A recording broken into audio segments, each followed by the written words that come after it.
más profundo del Señor. Y espero yo que después que hable, Bernabé me vuelva a invitar.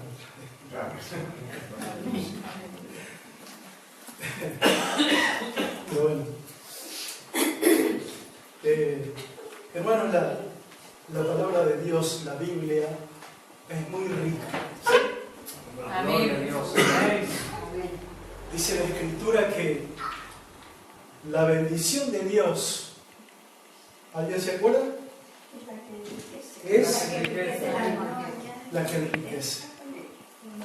La bendición de Dios es la que enriquece. Y por la bendición de Dios, nosotros en esta noche estamos aquí. Amén. Amén. ¿Sí? Amén. Gloria a Dios. De lo que les quiero hablar esta noche, hermanos, es acerca de la plenitud del Espíritu. La plenitud del Espíritu. Efesios 5, 18. Efesios 5, 18. Si podemos buscar.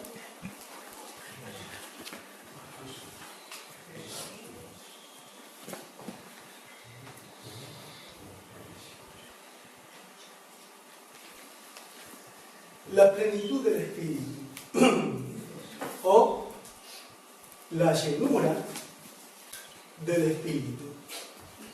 ¿Sí? Amén. ¿Escucharon hablar de esto, no? ¿Escuchamos hablar de esto alguna vez?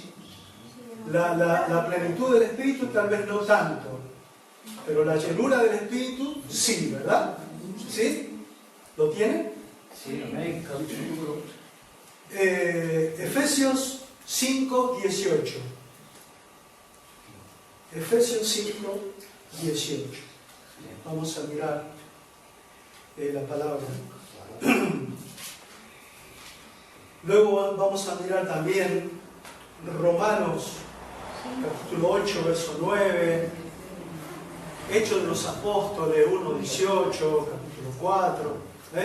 Todo esto nos está llevando al tema que vamos a tocar en esta noche. Efesios 5, 18 dice, ¿lo tienen?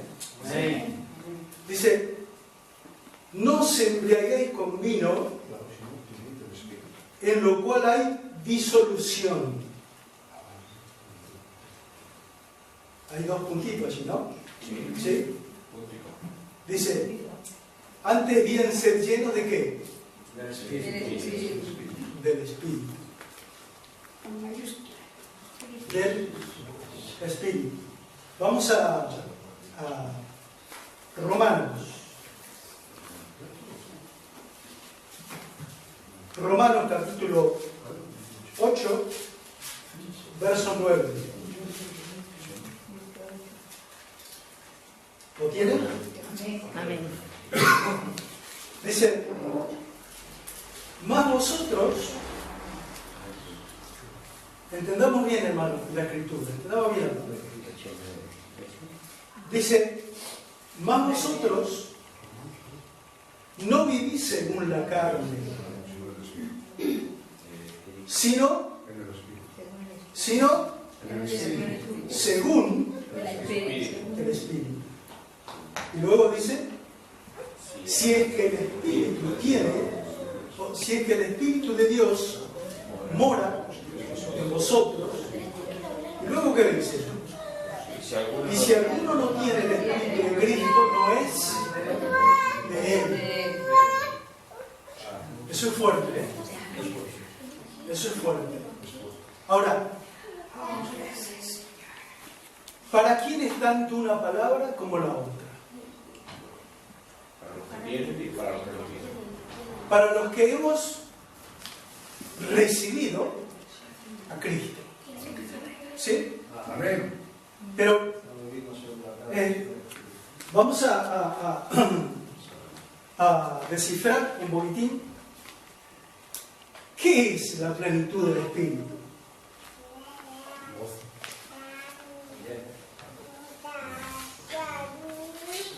¿Qué es la plenitud del Espíritu? ¿Qué es el llenamiento del Espíritu? La pregunta es bien profunda, tanto para los que ya hace tiempo que estamos en el Señor, como para los que son nuevos o se están integrando, o que venimos caminando en el Señor y vamos conociendo distintas etapas en la vida cristiana. ¿Sí? Pero la pregunta es, ¿qué es la plenitud del Espíritu? ¿Alguien puede vivir a pleno la vida de Cristo? No. Ni siquiera no podemos decir, sí, puedo vivir medianamente. No. La Biblia dice que busquemos de que el ejemplo más profundo en la vida de un cristiano debe ser de buscar el nivel de Cristo. Y con mucho respeto digo esto, no el nivel de ningún pastor, pero sí la Biblia dice, tomad ejemplo de vuestros pastores. ¿Sí? Y le digo otra cosa más. Dios respeta a sus hijos. Dios respeta a sus siervos. Pero Él me desafía a mí,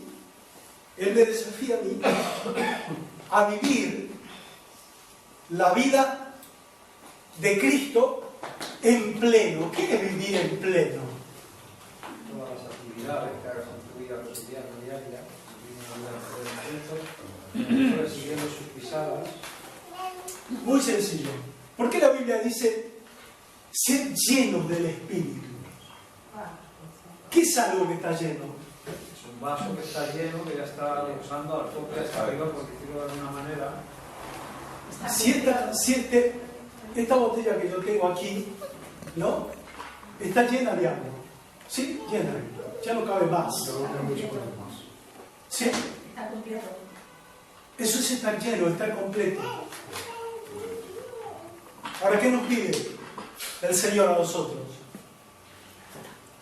¿Por qué yo tengo que vivir en pleno la vida de Cristo? Muchos de nosotros, cuidado con lo que voy a decir, muchos de nosotros hablamos de Cristo, ¿sí? Pero no vivimos la vida de Cristo.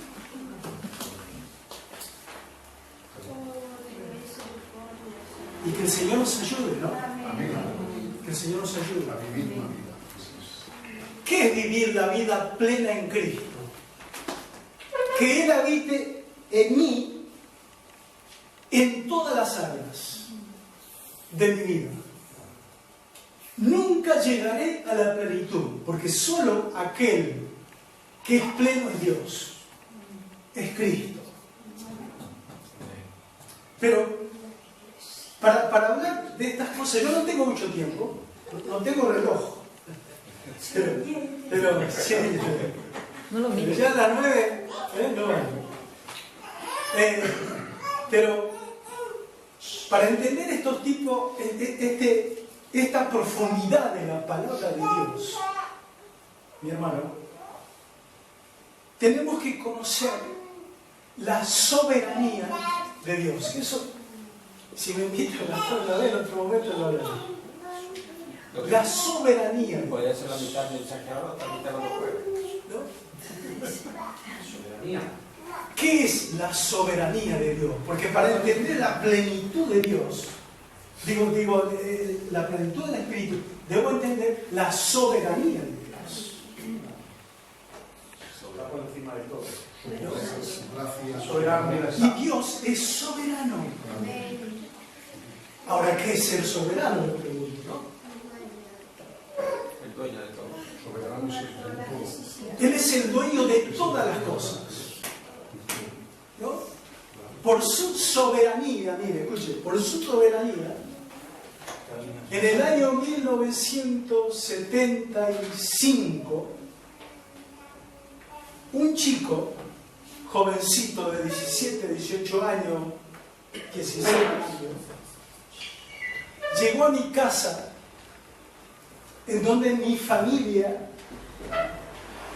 estaba totalmente en una derrota terrible, terrible, ¿no? Mi padre enfermo de cáncer, mi familia, no teníamos relación el uno con el otro, entre hermanos, entre padre, entre madre, una cosa, un caos terrible, ¿no?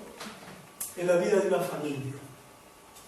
Pero un día llegó este chico, nunca me voy a olvidar, en el mes de mayo de 1975.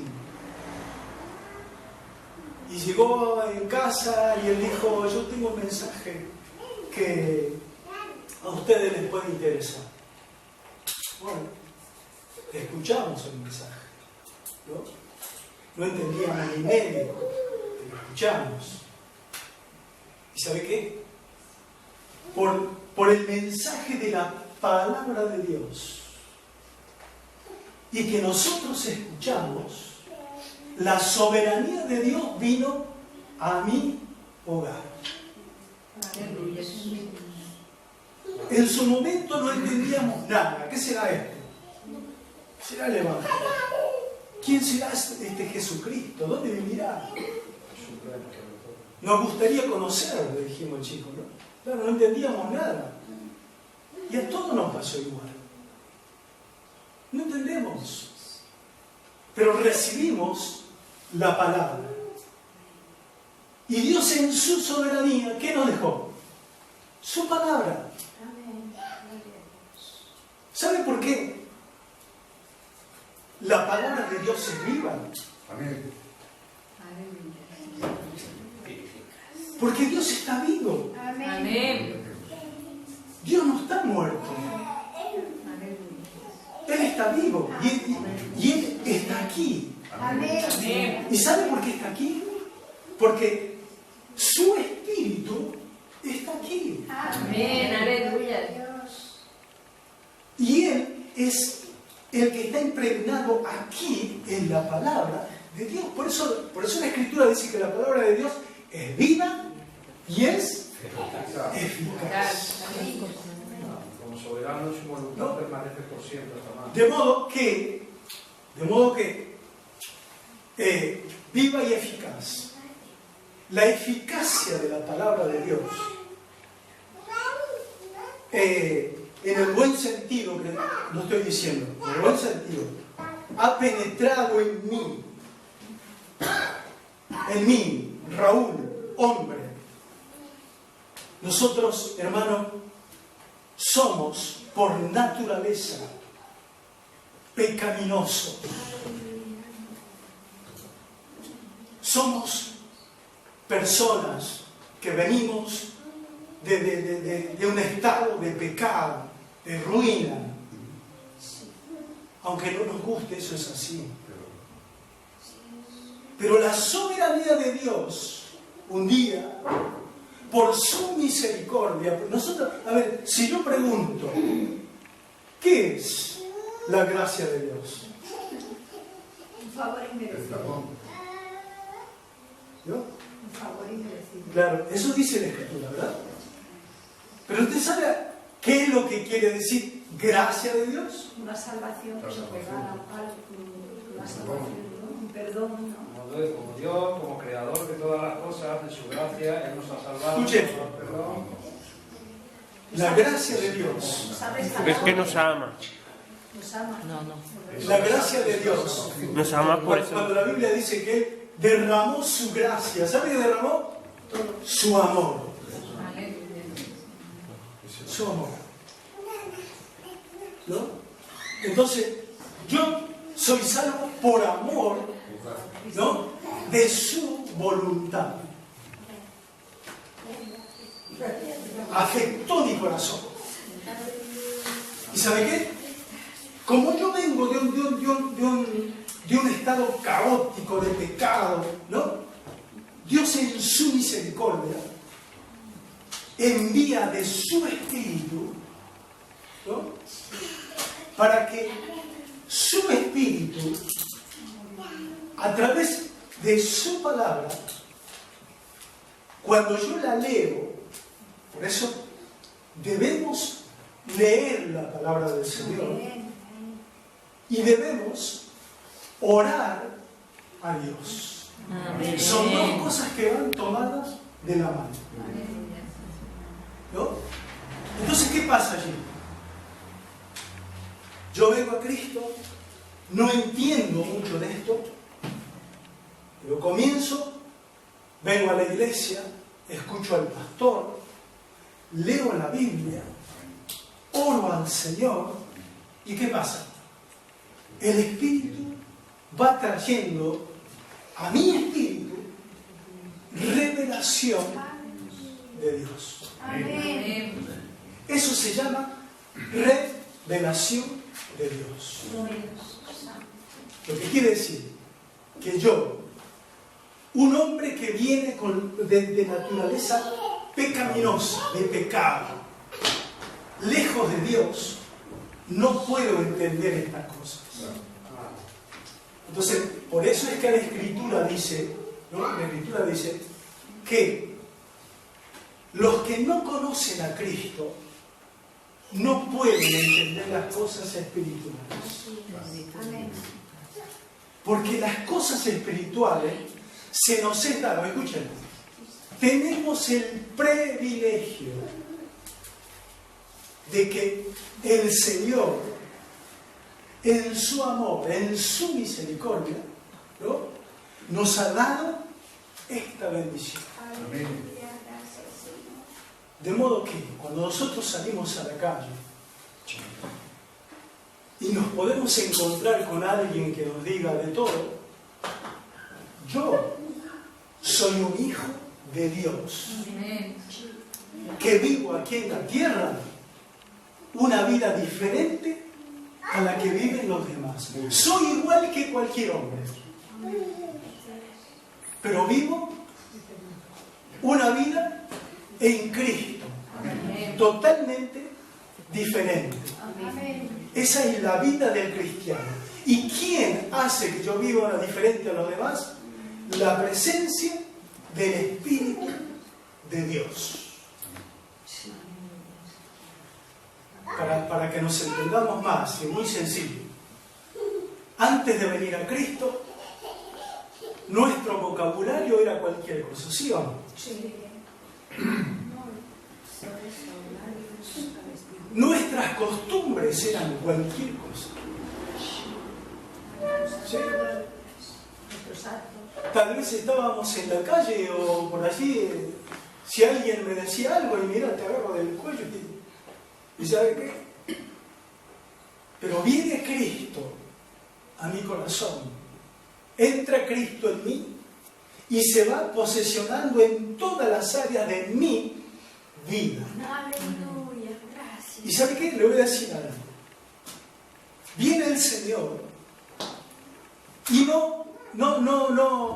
no es que Él está reformando mi corazón, no. Porque dijimos anteriormente que yo hombre, y cuando digo hombre, ¿no? Estoy hablando en un género, o sea, generalizado, hombre-mujer, ¿no? Venimos de un estado de pecado. Entonces, Él regenera mi corazón. Quita, dice la Biblia, el corazón de piedra y pone un corazón de carne. Pero cuidado, no nos confundamos. Que cuando el Señor dice un corazón de carne, está hablando de un corazón que entiende a Dios. Entiendo al Señor. Escucho la voz de Dios. ¿Cuántos leyeron aquel pasaje que dice: las ovejas oyen mi voz y qué? Y me siguen. y me siguen, no pueden dar estos pasos. Voy a decir algo un poco fuerte, ¿no? Y voy a decir algo más. En el año 80, 85, por así, en la Argentina pasó algo muy, pero muy significativo. Se organizó un evento cristiano. En aquella época, las iglesias eran grupitos pequeñitos, ¿no? 10, 5, 20, 50 personas. Me acuerdo que la que más gente tenía era la Asamblea de Dios, que estaba casi en el centro de la ciudad, que en aquel tiempo tendría unas 500 personas. Los pastores de la Asamblea de Dios, en aquella época, estoy hablando del año 85, ¿no? En adelante, los pastores eran unos pastores excelentísimos. El pastor Iván Casper, ¿no? Sueco, ¿no? Muy bien la iglesia, creciente, muchísimos jóvenes, ¿no? Pero bueno, para hacerla corto, se organizó un gran evento generalizado en la ciudad. Te calculé en aquel tiempo una ciudad de 1.200.000 personas. Muchísimas iglesias dentro de la ciudad, en distintos sectores de la ciudad, y el que estaba haciendo el trabajo de coordinar todas las iglesias, hablando con los pastores, era mi pastor, ¿no? Y al pobre le tocó la parte más dura, porque había pastores enemistados. Decía, pero ¿cómo va a venir un predicador aquí a hablarnos de la unidad? ¿Cuándo escuchó esto usted? ¿Qué está queriendo hacer? ¿No? Todos peleados. No se podía ni siquiera... Cuando un pastor venía de este lado, de la vereda, de la acera, el otro iba por allí, mire, si había una calle ahí, se iba para aquel lado, que no se querían ver, ¿no? Vale. Al pastor que estaba organizando todo esto, había pastores que le ofrecían pegarle a otros que lo iban a hacer meter preso. Yo recuerdo, salió un señor, cuando yo andaba haciendo promoción, sacó un revólver, y era terrible, hermano, todo aquello, terrible, ¿no? Pero llegó el día de la cruzada, de la campaña, y miles de personas venían a Jesucristo, miles. En la última semana había, en el lugar en donde estábamos celebrando la campaña, había unos 50.000 personas. Y Dios estaba haciendo señales y milagros, pero terribles, cosas terribles. Personas levantarse de sillas de rueda, sanaciones de cáncer, pero cosas inmensas lo que Dios hacía, ¿no? ¿Qué era aquello? El amor de Dios derramado en medio de un pueblo que a Dios no lo entendía. ¿Pero por qué no lo entendía? Porque cada líder, cada pastor se ¿cómo se dice cuando está solo? Se auto-aisló, ¿no? Se autoaislaba. Solo. Total, yo también leo la palabra, yo también predico, yo también soy pastor, ¿no? Y a mí déjenme solo, yo no quiero saber nada con nadie, ni con mis hermanos. Y hermano, aquello rompió, quebró toda la estructura de la iglesia en una tremenda ciudad. Pasaron los meses y la iglesia que tenía 5 personas de pronto se encontró con 200 personas adentro, con 300 personas adentro. Y entonces los pocos hermanos que había en aquella iglesia no estaban preparados para recibir toda esta gente que venía nueva del Señor y no supieron lo que hacer, no supimos lo que hacer. La que tenía 100 personas se fue a 1500, la que tenía 500 se fue a 3000. Y hermano, era tremendo todo aquello. Por la misericordia de Dios, muchísima gente, aquella gente nueva, se quedaron en el Señor. Pero muchísimos se perdieron. ¿Por qué? Porque nosotros no conocíamos en profundidad lo que era el amor de Dios. La plenitud del Espíritu hace que yo ame a mi hermano.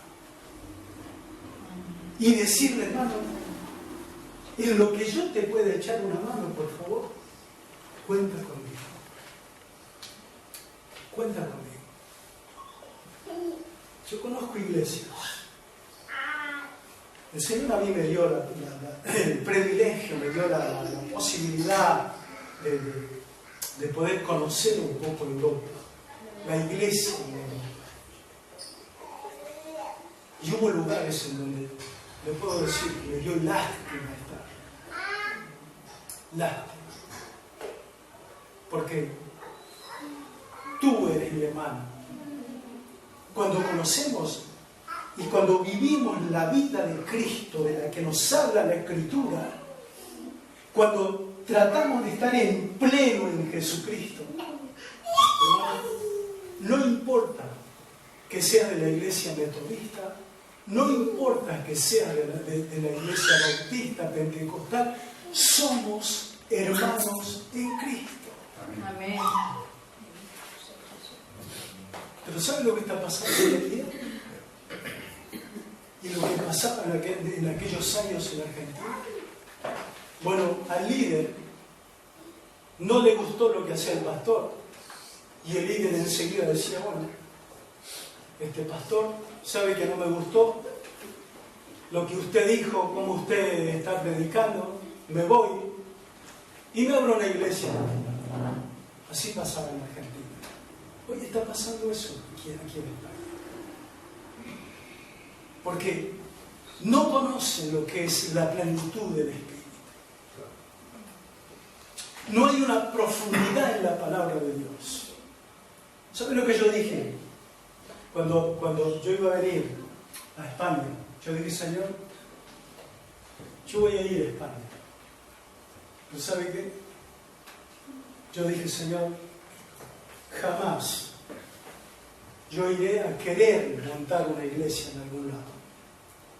Y menos si ya hay una iglesia en el pueblo o la ciudad en donde yo vaya. Señor, por favor, si me abres la puerta, yo quisiera colaborar con los hermanos. Ese ha sido mi comentario, mi pensamiento, mi oración delante de Dios. Yo hice algunas reuniones, yo le voy a ser sincero. Tuve como 2 años haciendo reuniones en un hotel de iglesia. No funcionó. Y yo me acordé de aquellas palabras. Y Dios amigo, yo trabajé mucho en misiones. Yo soy fundador de algunas iglesias en el norte argentino y fundador, junto con el pastor principal, que es, yo vengo de una institución muy nombrada en Argentina, que hoy es una, ¿cómo se dice? Referencia. Es como una ONG, pero grandísima, muy extendida en toda Argentina, muy conocido el pastor, ¿no? Hermano, yo sé lo que es trabajar en las misiones. Yo sé lo que es trabajar con gente. Yo sé lo que es. Pablo dijo, sé vivir en la abundancia, pero también sé vivir en escasez, en la pobreza, en la miseria. Yo trabajé en las misiones en el norte argentino, sentándome en el suelo a tomar una taza de mate cocido con mis hermanos. Eran mis hermanos. Y gloria a Dios, porque el Señor me llevó a vivir o tener esa vivencia en Jesucristo. ¿Me entiendes, hermano? O sea que la plenitud del Espíritu nos hace conocer, cambia mi carácter, mi manera de ser, mi vocabulario, cambia mi lenguaje, sé hablar, me preparo, tengo una vida diferente. ¿Me explico? Hermano, nuestra vida en Jesucristo no debe ser porque yo hable de Cristo. Mi testimonio tiene que hablar de Cristo. Mi testimonio. Gloria a Dios. Esto no es que porque yo me sienta, que porque yo me siento un poquito capacitado, ya me voy y me abro una iglesia. No, mi hermano, no. Eso no es así. Yo debo conocer la palabra de Dios para poder compartir la vida de Cristo con los que me están escuchando, con los que me están observando. ¿Sí? ¿Qué más hace la plenitud del Espíritu? Cuando el Espíritu de Dios está en cada área de mi vida, ¿no? ¿Qué se produce? Una revolución en mi diario vivir. ¿Sabe? Le voy a decir algo que es muy fuerte. ¿Sabe que hay personas que están enfermas porque en su psicoanálisis no están liberados? Amén. Gloria a Dios.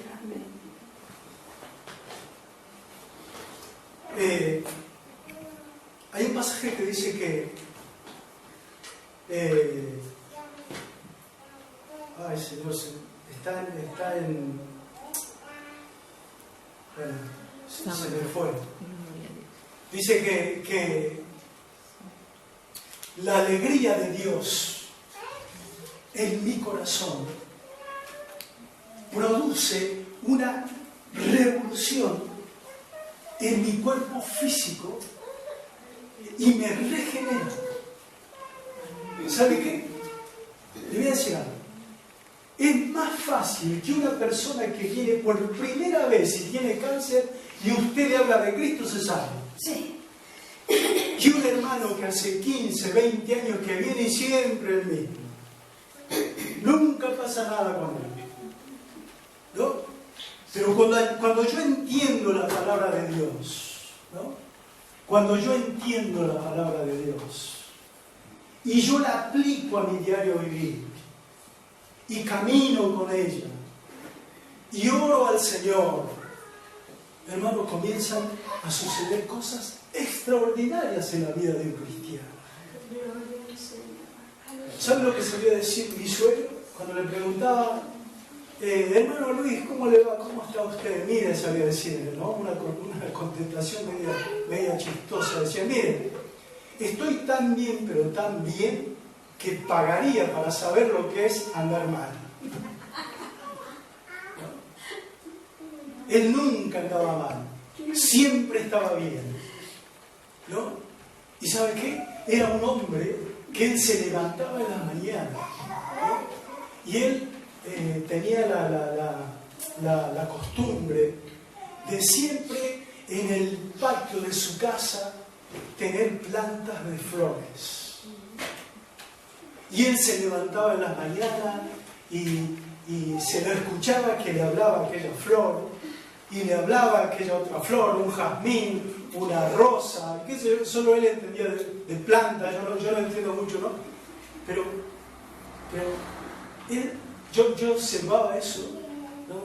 Digo, mira, este hombre vive la vida en el Señor.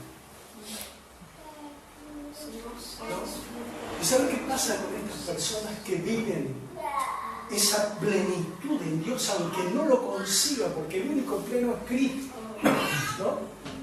Pero cuando yo vivo esa vida en el Señor, ¿sabe qué produce eso en mí? Sanidad. Cuando me doy cuenta, estoy sano de la enfermedad que tenía. ¿Por qué? Porque la santidad de Dios cubre mi cuerpo físico. ¿Qué dice la Escritura en cuanto a esto? Vosotros sois el templo ¿de qué? Del Espíritu Santo. Por eso debemos de cuidar también nuestro cuerpo. Porque santo viene de santidad, de ser puro, de ser honesto. ¿Entiendes? Y eso solamente lo puede hacer el Espíritu de Dios. Para eso ha sido enviado el Espíritu Santo, para santificarnos, para hacernos entender de que yo era un hombre perdido, que no tenía oportunidades de nada, que mi vida iba a ser un desastre, iba a ser un caos. Y Él mandó a Jesucristo. Y Cristo vino y yo lo acepté en mi corazón. Pero Jesús dijo, no los voy a dejar solos.